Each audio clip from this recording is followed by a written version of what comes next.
मूकं करोति वाचालं पङ्गुं लङ्घयते गिरिं यत्कृपात्तमहं वन्दे परमानन्दमाधवम्। श्रीमन्मदनगोपालं बृन्दारण्यपुरन्दरं श्रीगोविन्दं प्रपद्येऽहं दीनानुग्रहकारकम्।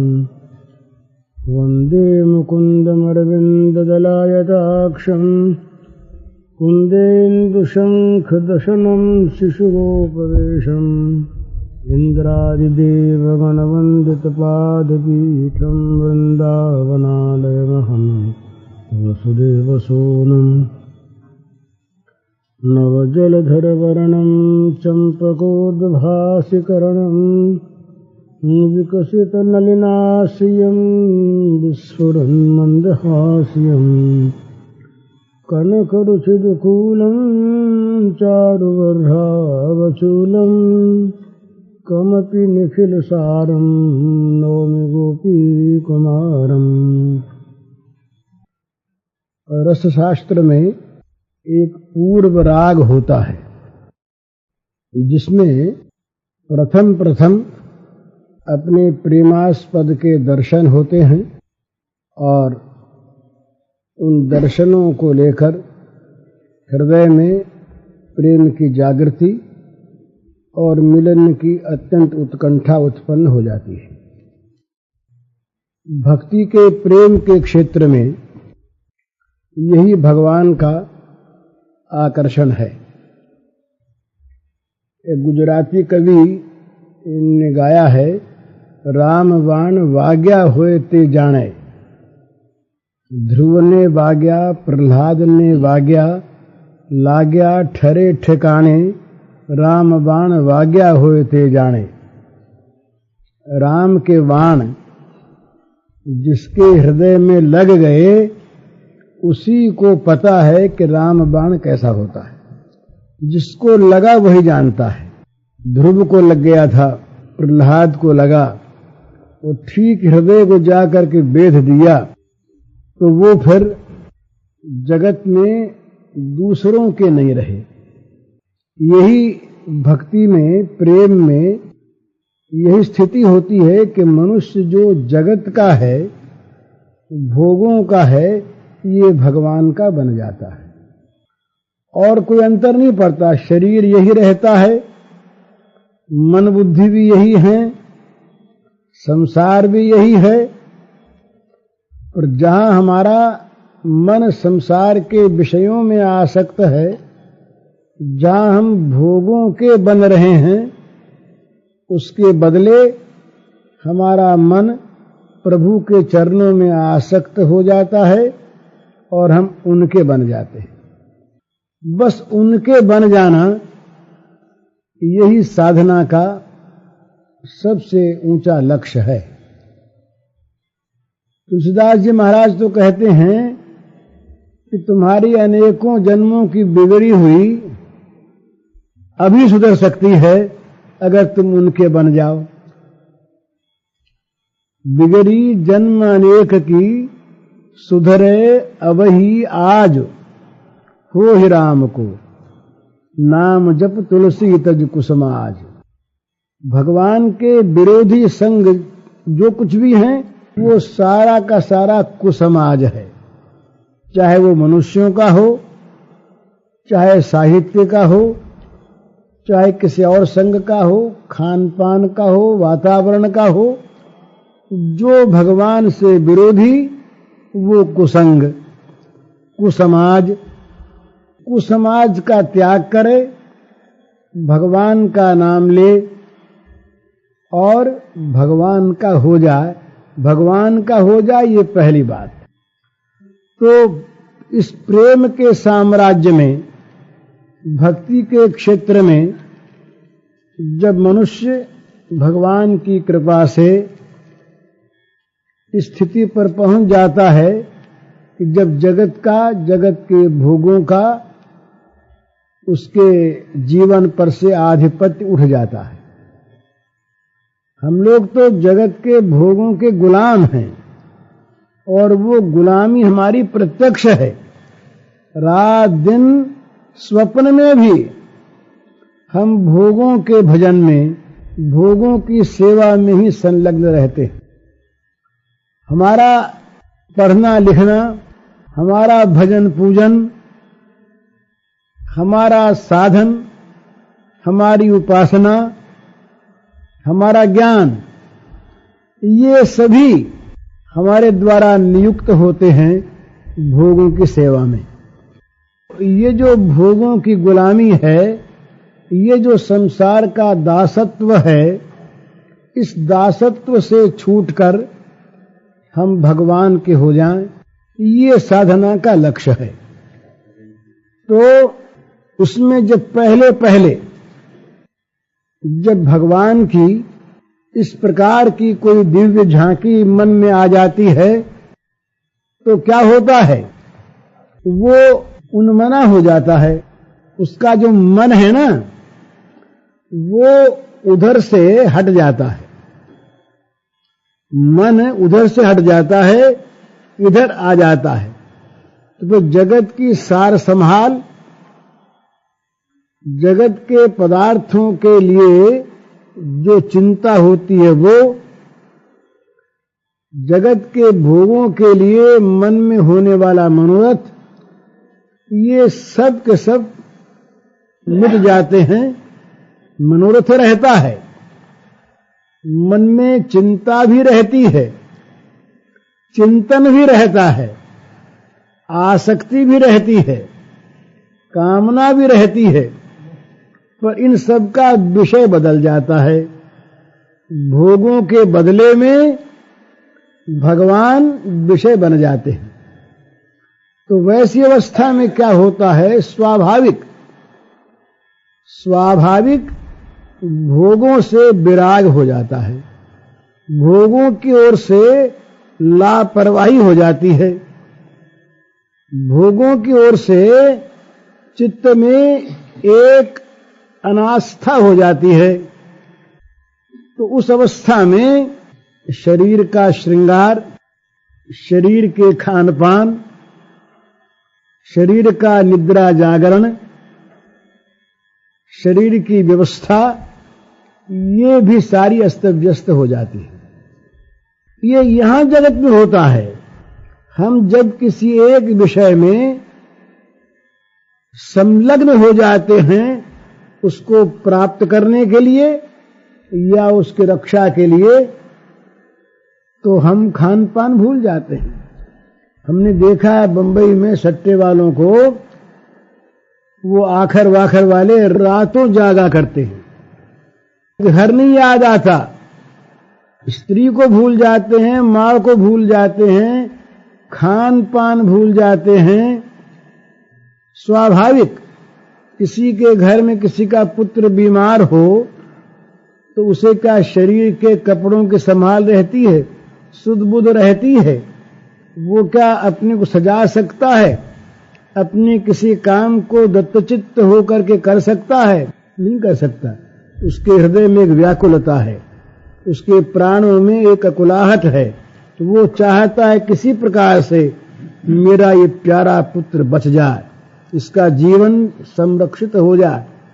इसी प्रकार जब भगवान को प्राप्त करने के लिए प्राण हाहाकार कर उठते हैं, प्राणों में एक वेदना, एक यंत्रणा, एक व्यथा पैदा हो जाती है, एक पीड़ा आ जाती है, तो वो पीड़ा, वो वेदना सारी बाहरी व्यवस्थाओं में अस्वस्थता ला देती है।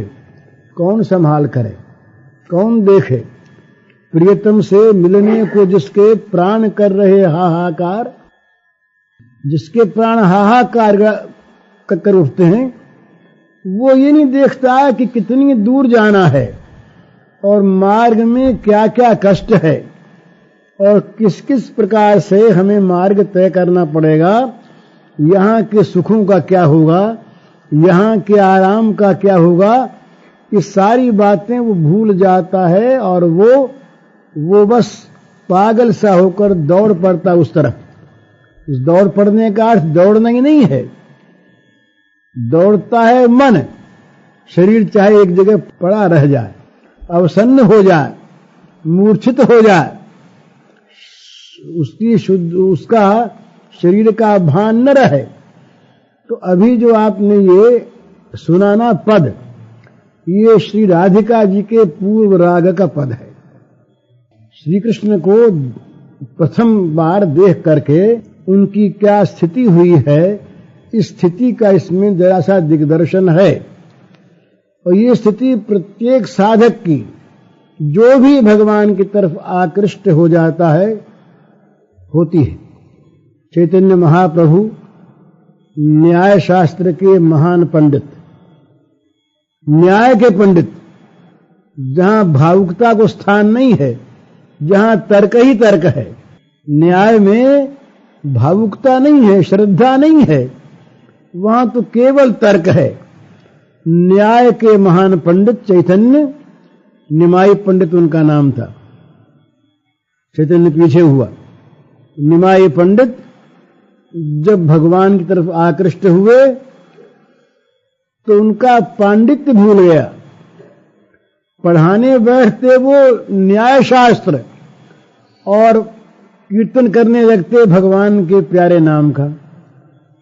ये स्थिति उनकी पाठशाला में हो गई। विद्यार्थियों के सामने विद्यार्थी हंसी करने लगे कि गुरुजी पागल हो गए, गुरुजी को क्या हो गया। और जब वो ज्यादा आकर्षण हुआ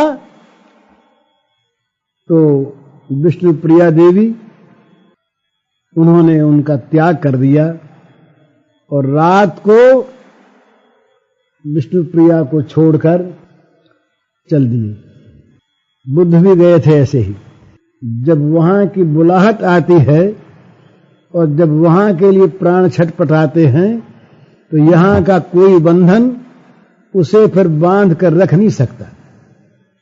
ये बंधन तो तभी तक हैं जब तक हम इन बंधनों को स्वयमेव बांध रखना चाहते हैं।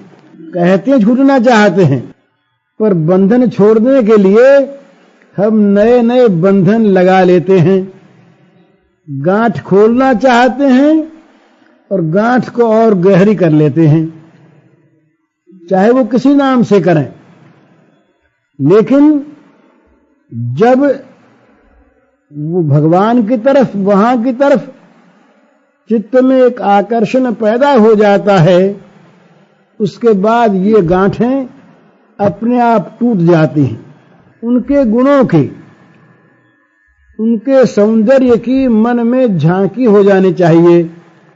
आत्मा रामाश्रमणया निर्ग्रंथारपिरुक्रमे कुर्वंत हेतु की भक्ति मिथुम भूत गुणो हरि। भागवतकार कहते हैं कि संसार के मामूली विषयों की तो बात ही क्या है, जो आत्मा में रमण करने वाले मुनि लोग हैं, आत्माराम मुनि, और जिनके हृदय की सारी ग्रंथियां टूट चुकी, अथवा जिन लोगों ने ग्रंथों का भार उतार दिया। ग्रंथों का भी एक भार होता है, ग्रंथों का भार उतर गया या सारी गांठें खुल गईं। इस प्रकार के जो आत्माराम मुनि हैं, वे आत्माराम मुनि भी कुर्वंत हेतु की भक्ति, बिना किसी कारण के भगवान की प्रीति करने को, भक्ति करने को बाध्य होते हैं। क्यों होते हैं? इत्थम भूत गुणो हरि। उन भगवान में इस प्रकार के गुण हैं कि उन गुणों की झांकी होते ही वो अपने आप को अपनी स्थिति में रख नहीं सकते। तो भगवत कृपा से, भगवान के अनुग्रह से, अच्छे प्रेमी पुरुषों के संग से यदि हमारा मन कभी भगवान की तरफ खिंच जाए, कभी उनकी किसी प्रकार की झांकी हो जाए, तो ये सर्वोत्तम साधन है। ये फिर मनुष्य के ये किसी प्रकार के जो बाधा विघ्न हैं, ये रहते नहीं। बस मन उस तरफ एक बार खिंचना चाहिए। मच्चित्त सर्वदुर्गाणि मत प्रसादा तरिष्यसि। मच्चित्त, बस भगवान में चित्त हमारा आकर्षित हो जाए, भगवान की ओर चित्त खिंच जाए, इसके बाद जितनी भी मार्ग की बाधाएं हैं, जितने भी विघ्न हैं, वे सारे विघ्न भगवान की कृपा से अपने आप लांघे जा सकते हैं। भगवान ने स्वयं कहा, मत प्रसादात् तरिष्यसि, मेरी कृपा से तुम्हें लांघना पड़ेगा नहीं उनको। पंगुम लंघयते गिरम, पंगुल आदमी भी पहाड़ को लांघ जाए उनकी कृपा से। उनकी कृपा से क्या नहीं हो सकता। तो भगवान की तरफ हमारे चित्त का आकर्षण हो, इसीलिए ये भक्ति का श्रवण पहले होता है, भगवान के गुणों का श्रवण। ये दो चीज बड़ी आवश्यक है भला मनुष्य के लिए साधना में, श्रवण और कीर्तन, सुनना और कहना। श्रवणनी और कथा नहीं सुनी हो, रसना और न गई हो, ये दो चीज।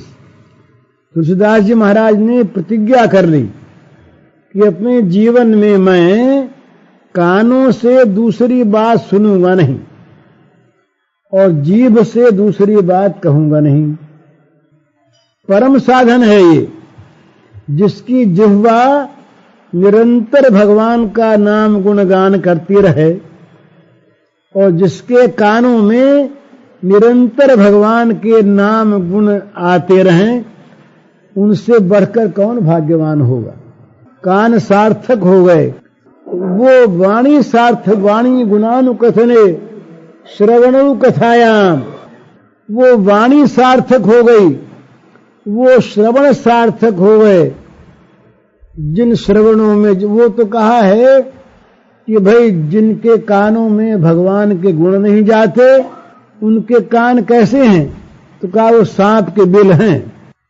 जैसे अंदर किसी बिल में सांप जाके घुस जाता है, सांप अपना बिल नहीं बनाता, ये दूसरे के बिलों में घुसा करता है। सांप चूहे के बिल में घुस गया, चूहा बेचारा भाग गया, वो चूहे को खा गया सांप, और सांप रह जाता अंदर।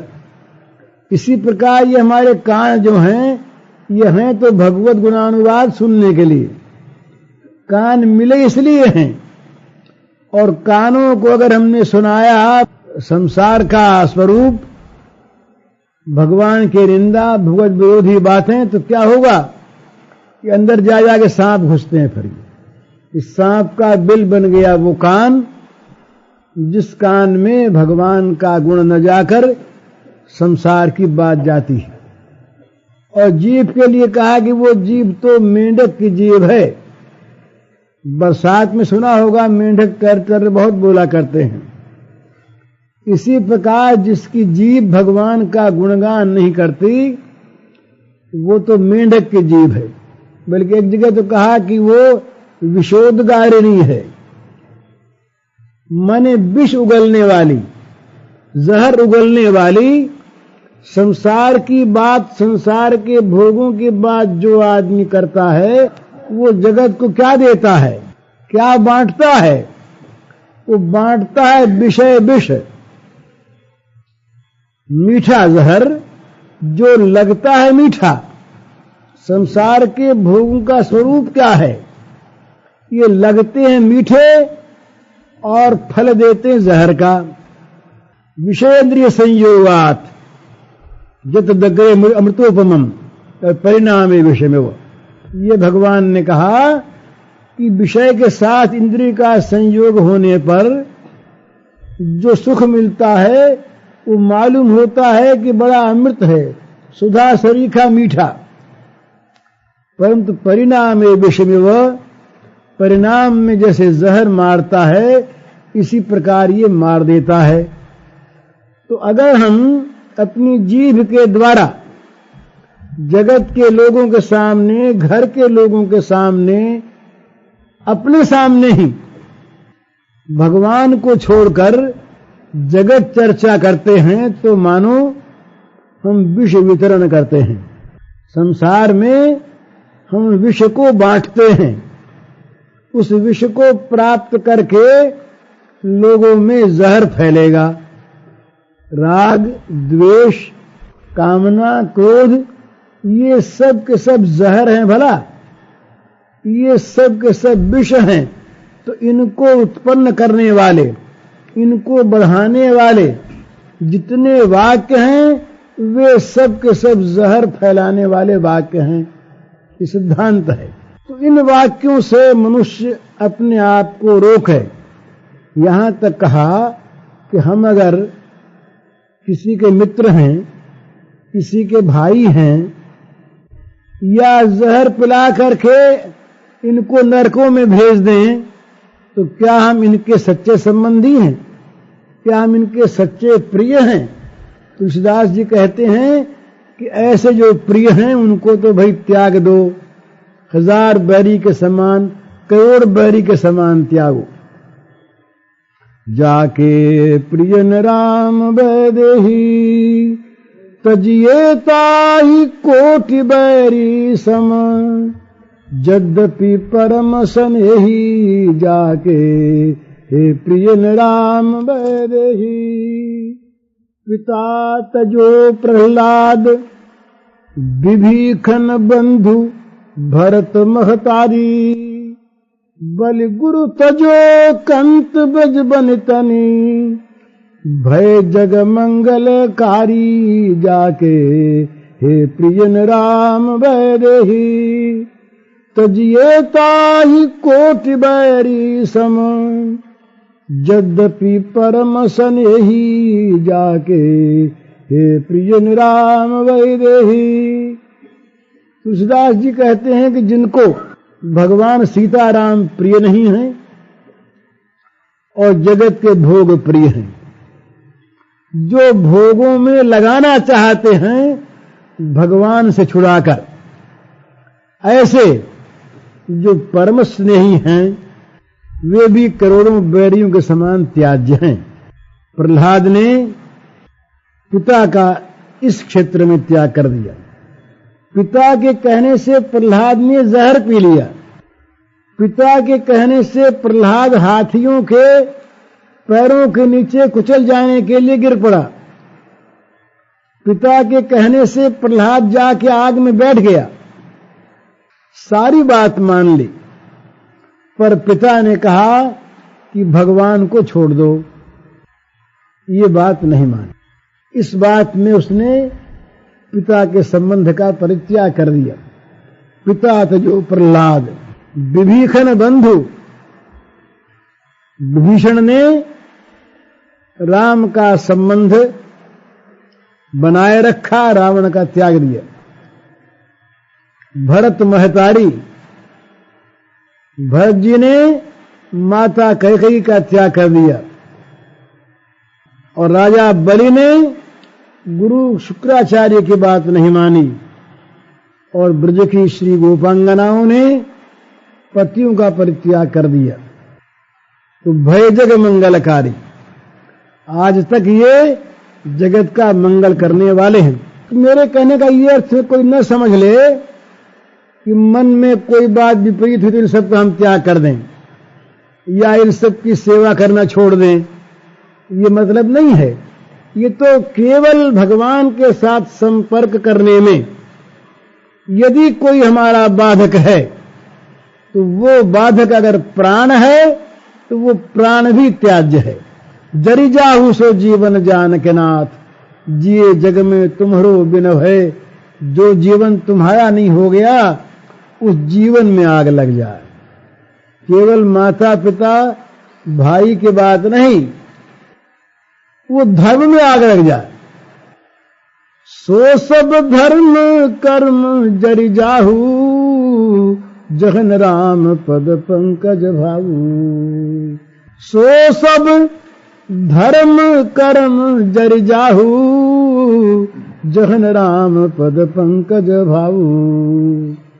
जहां राम के चरण कमलों में भाव नहीं है, प्रेम नहीं है, इस प्रकार का जो धर्म कर्म है वो धर्म कर्म भी जल जाए। चहुन सुगति सुमति संपत्ति कछु, रिधि सिद्धि विपुल बड़ाई, हेतु रहित अनुराग राम पद बढ़ अनुदिन अधिकाई। तुलसीदास जी कहते हैं कि न तो मैं चाहता हूं सदगति, न मैं चाहता हूं सन्मति, न संपत्ति, न रिद्धि सिद्धि, और न संसार में सदा रहने वाली बहुत बड़ी कीर्ति। मैं चाहता हूं हेतु रहित अनुराग राम पद बढ़ अनुदिन अधिकाई। बिना हेतु का अहेतुक प्रेम भगवान के चरणों में दिनों दिन मेरा बढ़ता रहे।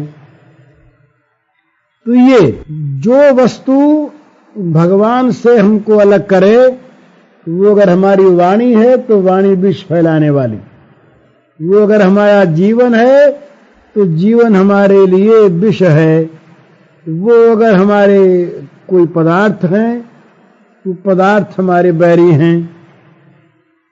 तो इस प्रकार से जब साधना के मार्ग में मनुष्य चलता है वास्तव में, तब उनको भगवत विरोधी विषयों से स्वाभाविक लापरवाही हो जाती है, स्वाभाविक उनसे मन हट जाता है, स्वाभाविक उनसे ममत्व हट जाता है, स्वाभाविक उन पर से मालिक की अहंता हट जाती है।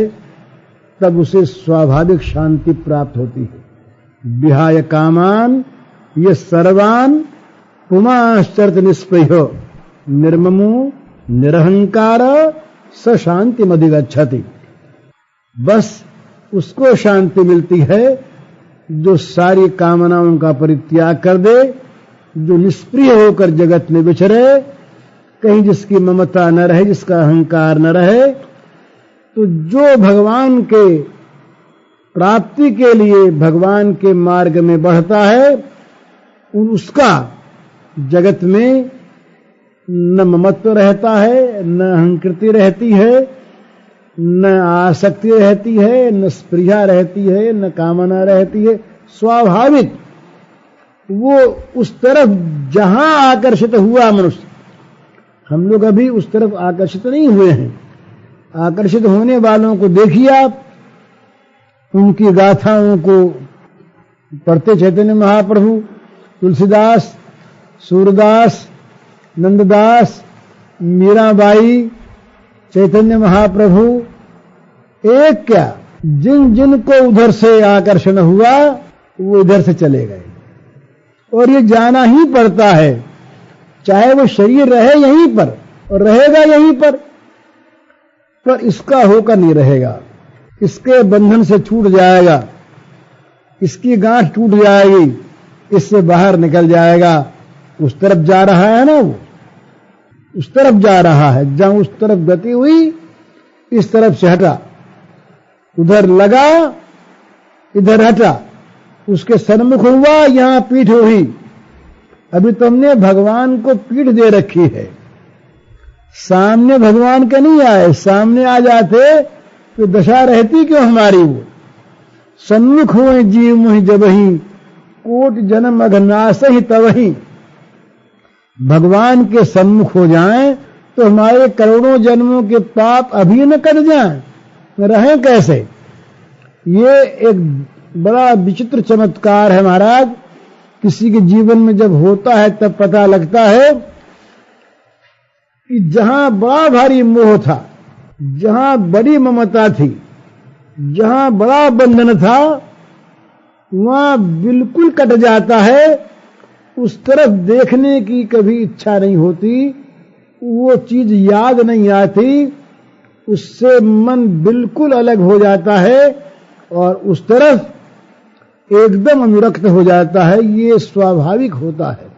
जगत में हम देखते हैं किसी विषय में हमारा मन अत्यंत संलग्न हो जाने पर अन्य विषयों से हट जाता है, लेकिन उसमें भी रहता नहीं। और ये भगवान का जो विषय है इस प्रकार का है कि इधर जो लगा वो इधर से हटेगा ही हटेगा ही। वो लगने का जब मन में निश्चय हो जाता है, हट जाता है। वेदांत की प्रक्रियाओं में साधन बताए हैं पहले 4, उनका नाम है साधन चतुष्टय। उसमें सबसे पहली चीज है विचार, विवेक। यदि विवेक हो गया तो वैराग्य होगा ही। विवेक का अर्थ क्या है? जगत के स्वरूप का और भगवान के स्वरूप का अंतर समझ में आ जाए।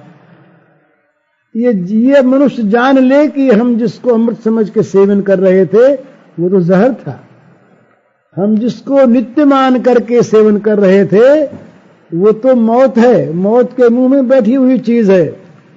हम जिसको पवित्र मानते थे वो महान अपवित्र है। हम जिसको सुख मानते थे उसका नाम सुख है पर है महान दुख। इसका नाम विवेक।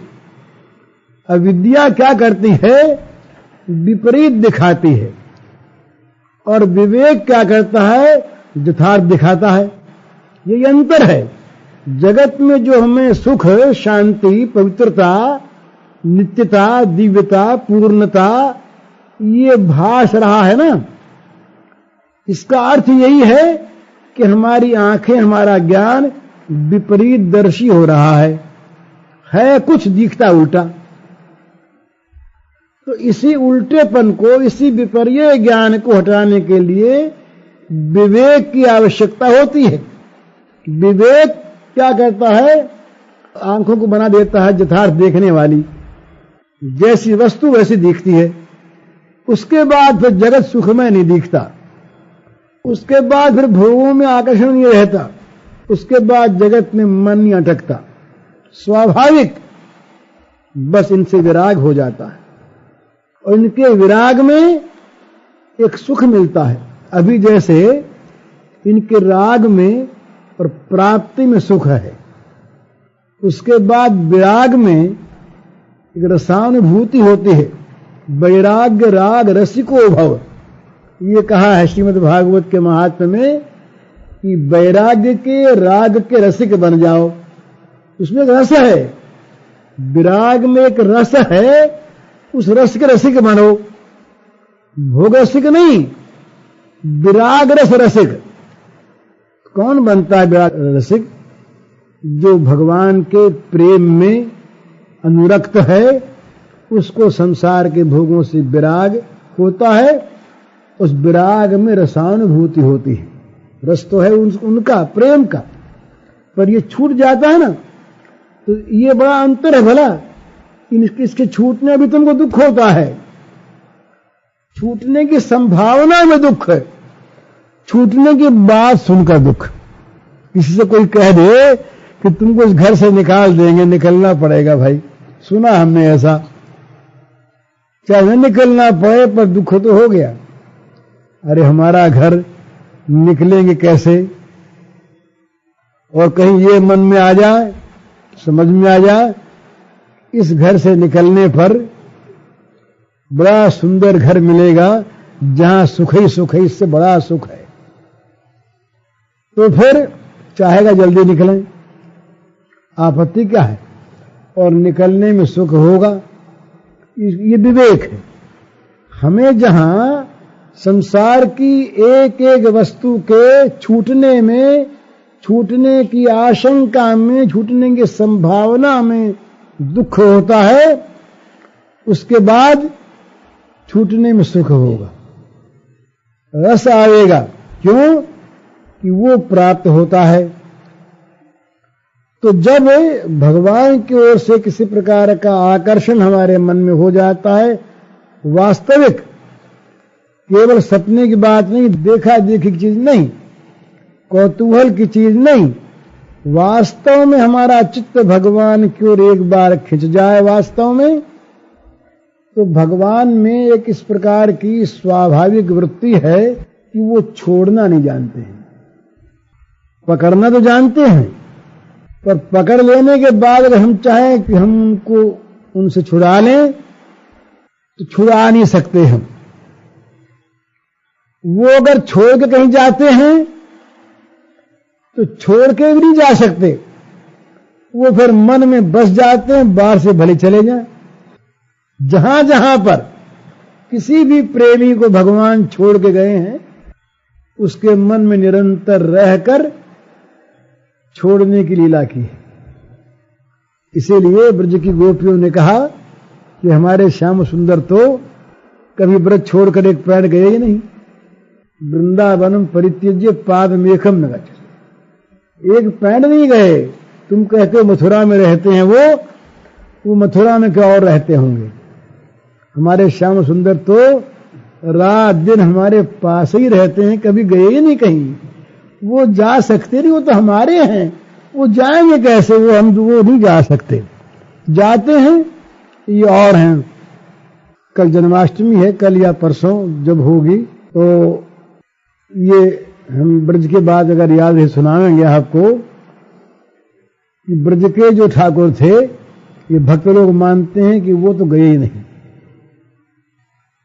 ब्रज के ठाकुर जो हैं ये तो वसुदेव जी उनको छोड़ गए, और जो गए वो जो छोड़ गए वो वही गए।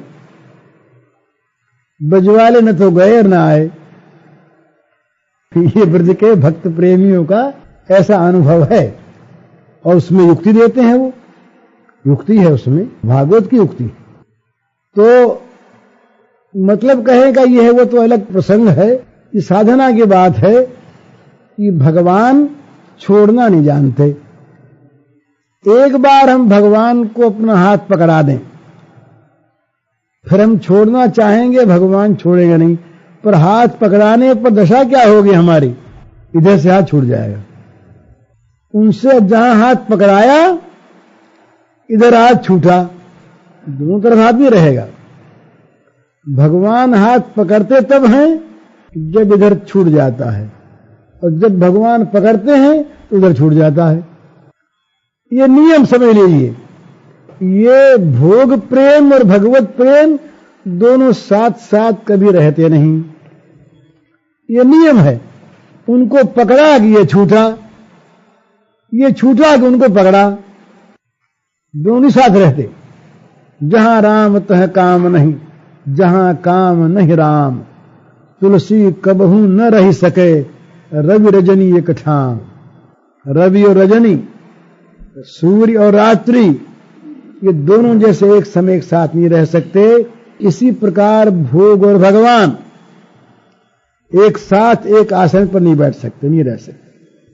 भोग रहेंगे, भगवान के पूजा के उपकरण बन के रहेंगे, पूजा की सामग्री बन के रहेंगे, पूजा के उपचार बन के रहेंगे। भगवान का आसन लेके नहीं रहेंगे, नहीं रह सकते। और यदि भोगों ने आसन ले रखा है, उनको अगर हमने आसन पर बिठा रखा है, तो भगवान आवेंगे नहीं, भगवान अलग रहेंगे।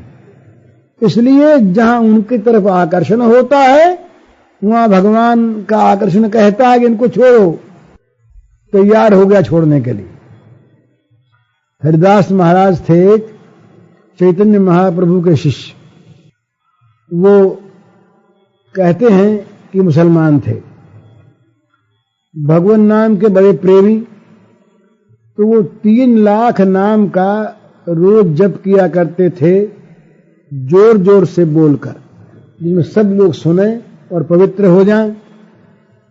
तो एक गांव में गए, वहां के जमींदार ने उनको दिगाना चाहा और भ्रष्ट करना चाहा। तो उन्होंने एक वेश्या को ठीक किया और कहा कि तुम हरिदास की कुटिया में जाना।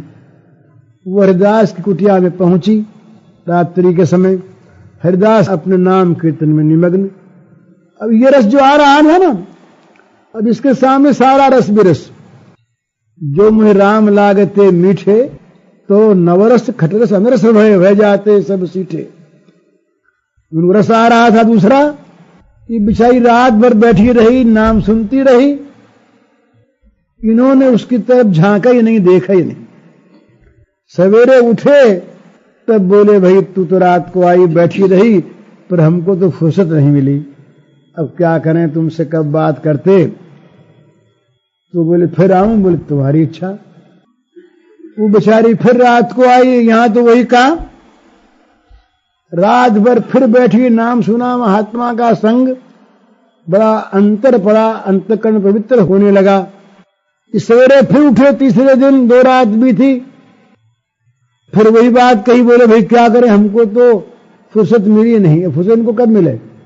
3 लाख नाम जप करें रात दिन में और उसमें आवे इनको रस, फुर्सत कैसे ही मिले? न मन जाए न समय पास, कुछ नहीं।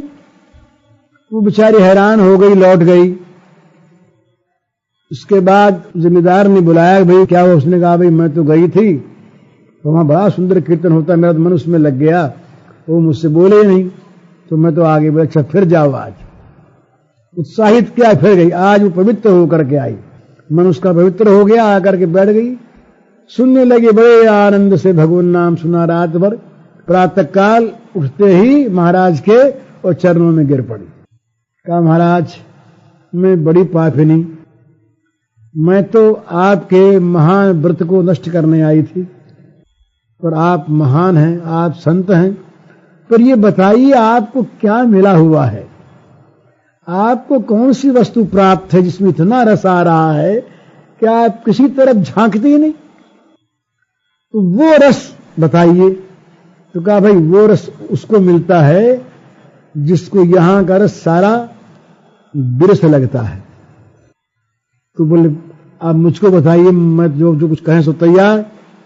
तो कहा तुम तैयार हो? बोले हाँ तैयार। तो कहा एक काम करो, घर जाओ तो जो कुछ तुम्हारे पास गहना कपड़ा लत्ता जमीन जो कुछ है सब लुटाकर फकीर बन के आ जाओ। अब वो सच्चा भाव आ गया था, फिर त्यागने में देर नहीं लगती, दुख नहीं होता। वो गई घर तो जा करके बस लुटाने में कौन देर लगती है? ये विलंब होता है भोग में, त्याग में नहीं होता। त्याग तो अभी कर दे, और त्याग की शांति में, त्यागा शांति अनंतरम, बस तुरंत सारा उड़ा उड़ू करके आ गई हरिदास जी महाराज की श्री चरणों में। बोले महाराज, बोले सब लुटाई? बोले सब लुटाई। कोई वासना इच्छा कामना? बोले कुछ नहीं महाराज, एक वही इच्छा है कि जो आपको मिला वो मुझे मिल जाए। परीक्षा हो गई, अधिकारिणी हो गई। उन्होंने अपनी माला जो थी तुलसी की माला दे दी और अपना आसन दे दिया। क्या हम तो अब जाते हैं, ये कुटिया रही और ये तुलसी की माला और ये आसन, तो श्री कृष्ण का नाम जपा करो, बस ये सबसे बड़ा धन है हमारे पास, यही है, इसका रस तुम्हें आने लगेगा। तो निहाल हो गई, मिल गया मंत्र। तो इसी प्रकार से जब उधर का आकर्षण होता है, कांच के मंदिर में कुत्ता घुस जाए, दर्पण लगे हुए चारों तरफ, क्या देखेगा? तमाम कुत्ते कुत्ते, भूखेगा कुत्ता, सामने भूखता दिखेगा, भूखता भूखता मर जाएगा। ये दशा यहां पर है। तो ये अपने को हमने अपने आप बांध रखा है, किसी ने बांधा नहीं। जब उधर का आकर्षण हुआ सच्चा, तो न इसे टूटने में देर लगती है, न टूटने में डर लगता है, और न इसके टूटने में किसी प्रकार की बाधा आती है, अर्चना आती, कुछ नहीं आती। असल में सच्ची बात तो क्या है कि टूटे हुआ है, जबरदस्ती पकड़ रखा है। यहां का कुछ भी मरने वाले साथ जाता है क्या? यहां का ये घर द्वार, ये हवेली, मकान, नोरा, जमीन, कपड़ा लत्ता, पेटी, गहना कपड़ा, भाई बंद, ये सब संबंधी क्या होता है? बस सम्मिलन नयनी और नहीं किंचित अस्ति, भोज प्रबंध में आता है। आंख मूंदी की कुछ भी नहीं, पंडित जी ने समस्या पूर्ण कर दी। आंख मिची की कुछ भी नहीं, जब तक खुली आंख तब तक सारा। तो अंत ही तो ही तजेंगे पामर, तू न तजे अवही ते। ये छूटा ही हुआ है, छूटने ही वाला है। इसको लेकर के और इतना मोह, इतना आकर्षण, इतनी ममता, ये क्यों? ये केवल हमारा अभाग्य है, केवल हमारा अज्ञान है, केवल हमारी ये जगत की आसक्ति है, जो हमें रात दिन सुख की ओर से, आत्यंत सुख की ओर से हटाकर महान दुख की ओर हमको लगाए हुए है। इसलिए ये महात्माओं के द्वारा श्रवण करें, पहले भगवान की गुण गाथा को सुने और सुन करके उन्हीं बातों को कहे। अकेले में वही कहे, दो भाई मिले तो वही बात कहे, दो बहनें मिले तो वही बात कहे, उसी की बात, उसी की चर्चा, और कोई बात नहीं, दूसरी बात अच्छी न लगे। ललित किशोरी पार लगावे माया की सरिता बहती। ललित किशोरी और ललित माधुरी ये भाई थे, कुंदनलाल और फुंदनलाल शाह थे इसके, लखनऊ के। जाके वृंदावन रह गए। एक का नाम पड़ा ललित किशोरी और एक का नाम ललित माधुरी। ललित किशोरी जी ने गाया ये, नहीं सुहावे जग की बातें दिलवर की चर्चा सहती, ललित किशोरी पार लगावे माया की सरिता बहती। दूसरी बात करने लगे, घर के लोग आए थे, कहा दूसरी बात मत करो, हमारे प्रियतम की बात के सिवा हमें और बात भाई सुहाती नहीं, भाती अच्छी नहीं लगती। क्यों नहीं भाती? का कहीं बह गए तो?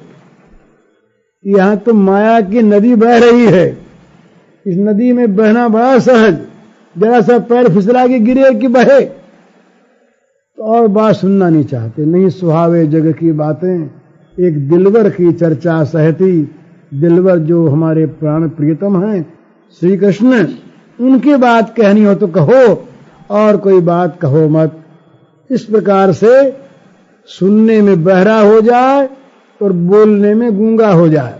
दूसरी बात कहे नहीं, दूसरी बात सुने नहीं, ये श्रवण कीर्तन, ये भक्ति में भी पहली चीज है दो। ये श्रवणम कीर्तनम विष्णु स्मरणम पादसेवनम अर्चनम वंदनम दास्यम सख्यम आत्मनिवेदनम, ये नवधा भक्ति में ये पहली भक्ति श्रवण है।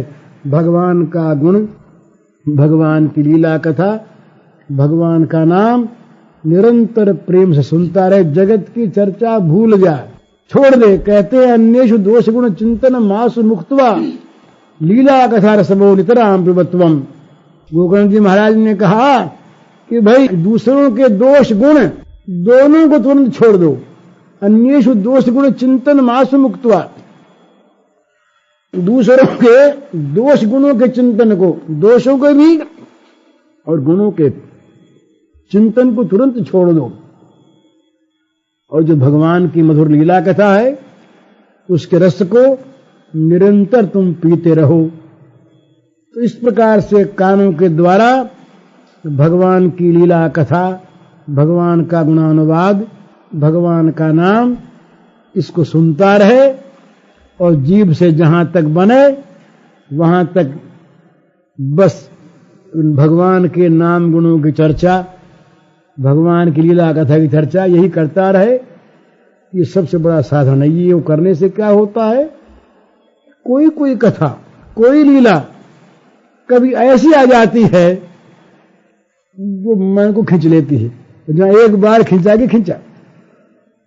एक महात्मा ने ये कहा है कि भाई एक स्थान पर कहीं पारस पत्थर था, पर कौन सा पारस ये पता नहीं। तो महात्मा ने बताया कि एक काम करो, यहां बैठ जाओ और लोहा हाथ में रखो, पत्थर निकालते जाओ, लोहे को छेड़ाते चले जाओ। जिस पत्थर से लोहा सोना हो जाए वही पारस। इसी प्रकार से भगवान के नाम गुण लीला को गाते सुनते रहो।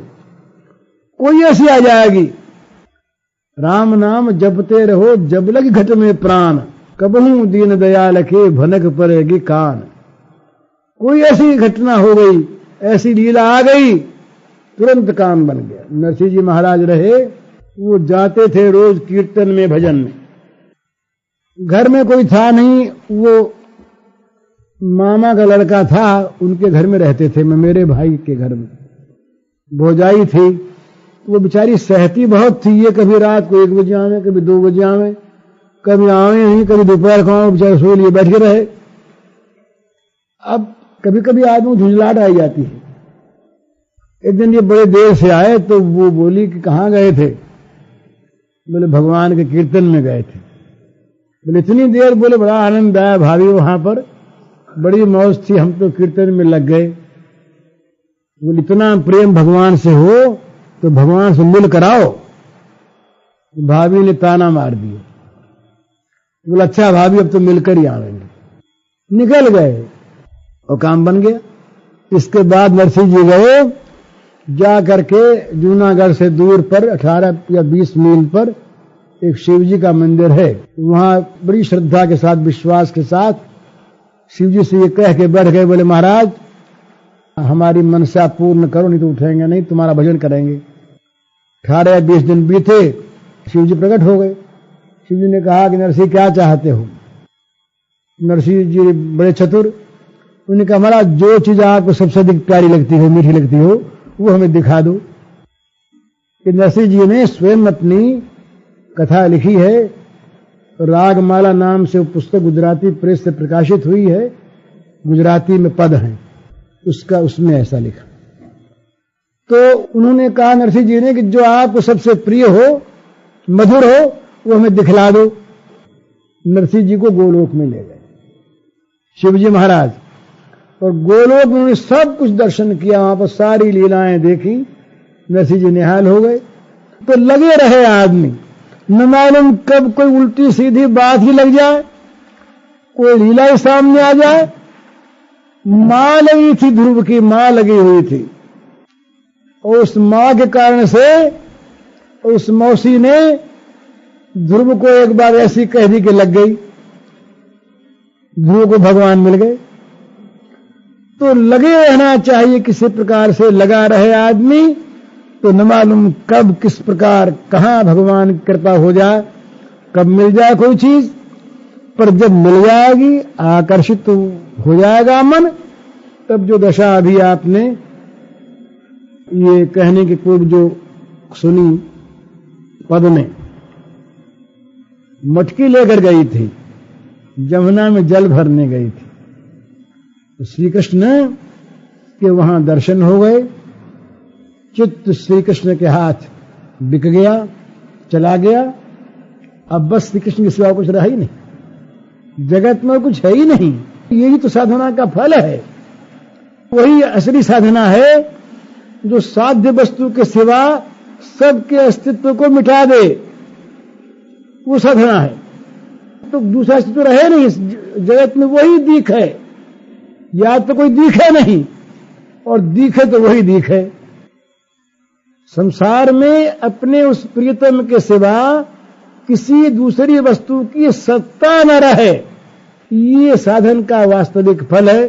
चाहे इसे ब्रह्म प्राप्ति कहें, ब्रह्म साक्षात्कार कहें, भगवत प्राप्ति कहें, प्रेम प्राप्ति कहें, कुछ भी इसका नाम रखें, लेकिन साधन का फल तभी सिद्ध होता है कि जब साध्य वस्तु के सिवा और कुछ रह न जाए। वो फिर जानने वाला भी नहीं रहेगा, वो भी मिट करके साध्य बन जाएगा। ये दशा उसकी होगी। वो ये नहीं मालूम हुआ कि हम हैं या हमारा जीवन है। जानी ना परे कछु, कान है कि प्राण है, ये पता नहीं लगता कि जीवन है या श्री कृष्ण है। श्री कृष्ण जीवन हो गए और जीवन श्री कृष्ण हो गया। इस प्रकार से एक साध्य वस्तु के अतिरिक्त जित देखो चित श्याममयी है। वसुदेव सर्वमिति स महात्मा सुदुर्लभ है, जगत में सर्वत्र जगत का दर्शन न हो, केवल एकमात्र अपने प्रेमास्पद श्री कृष्ण का, भगवान का जो अपना इष्ट हो उसी के दर्शन हो। रात दिन उसी के, सोने में, जागने में, स्वप्न में, वन में, घर में, जंगल में, स्मशान में, महल में, सब जगह एकमात्र जित देखूं जित श्याममयी है, केवल भगवान दिखें। ये साधना का फल है। तो ये साधना का फल जब प्रकट होता है तब तो उसकी दशा कुछ विचित्र होती है। उसके पहले आकर्षण होता है, और आकर्षण में जगत के सारे व्यवहार से, व्यवस्था से चित्त विरक्त हो जाता है, एक उसमें अनुरक्त हो जाता है। इसको रसशास्त्र में पूर्व राग कहते हैं, और भक्ति प्रेम के क्षेत्र में इसको भगवान के रूप का आकर्षण कहते हैं। इतना सौंदर्य माधुर्य भगवान का है जिसने चित्त को